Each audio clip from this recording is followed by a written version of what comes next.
Bag নিয়ে tension করেন না, ব্যাগ আপনারা পাবেন।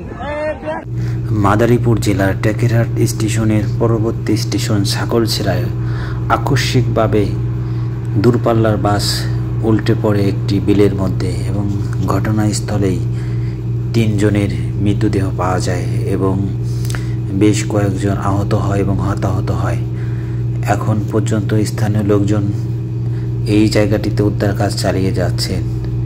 এই ছাগলছিড়া এই জায়গাটি একটি ভয়ানক জায়গা। আপনারা দেখতে পাচ্ছেন যে অনেক বৃদ্ধ মহিলা যারা আছেন তারা কিন্তু এই গাড়ির মধ্যে পড়েছেন এবং অনেকে আছেন কিন্তু এখনও ভিতরে, আসলে সম্পূর্ণ বোঝা যাচ্ছে না কতজন ভিতরে আটকা আছেন।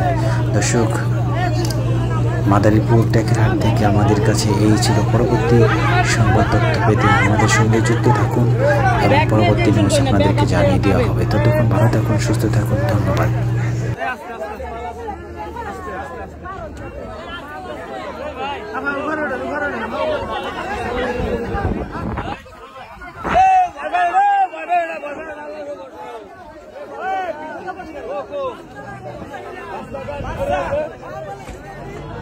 Masai